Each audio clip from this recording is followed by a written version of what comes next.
मुख्यमंत्री युवा कार्य प्रशिक्षण योजनेमध्ये एक परिपत्रक आलेलं आहे। तर बघू शकता 28 तारखेला हे एक परिपत्रक जाहीर झालेलं आहे। तर बघू शकता जिल्हा कौशल्य विकास व रोजगार उद्योजकता मार्गदर्शन केंद्र यवतमाळ कडून हे एक परिपत्रक देण्यात आलेले आहे। आणि हे परिपत्रक शासकीय, निमशासकीय आणि ज्या खाजगी आस्थापना आहे त्या संपूर्ण आस्थापनासाठी काढण्यात आलेला आहे।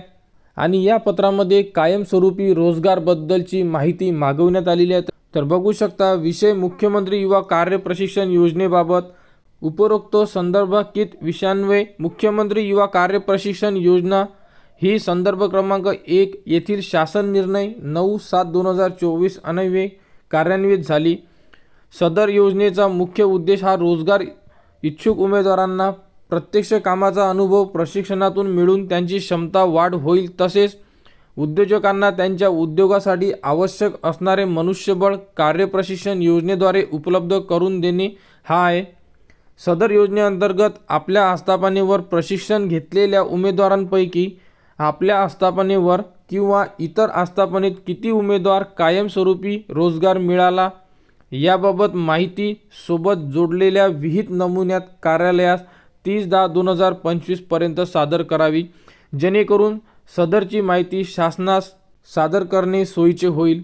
तर यामध्ये आता जेही विद्यार्थी आहे, जेही युवा कार्य प्रशिक्षण योजनेमध्ये ज्यांनीही प्रशिक्षण घेतलेले असेल, तर त्यामधील जेही विद्यार्थी आहे की ज्यांना कायमस्वरूपी रोजगार किंवा कंत्राटी बेसमध्ये कुठेतरी जेही रोजगार आहे हा मिळालेला आहे त्याबद्दलची माहिती संपूर्ण आस्थापनेला मागवण्यात आलेली आहे। तर अशा फॉर्मॅटमध्ये त्यांना सबमिट करायला सांगितलं, जसं की ते उमेदवाराचे नाव, मोबाईल नंबर, ज्या आस्थापनेत कायमस्वरूपी रोजगार किंवा कंत्राटी स्वरूपाचा रोजगार प्राप्त झालेला आहे यासाठी। तर कायमस्वरूपी रोजगार किती विद्यार्थ्यांना देण्यात आलेला आहे याबद्दलची माहितीसाठी हा एक परिपत्रक प्रसिद्ध करण्यात आलेला आहे।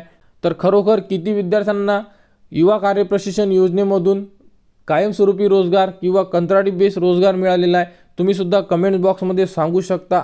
तर युवा कार्य प्रशिक्षण योजनेबद्दल जी पुढील अपडेट येईल ती तुम्हाला आपल्या चॅनलवर देण्यात येणार। त्यासाठी आपल्या चॅनलच्या कनेक्टमध्ये राहा, चॅनलला सबस्क्राईब करा व हा व्हिडिओ इतरांपर्यंत शेअर करा।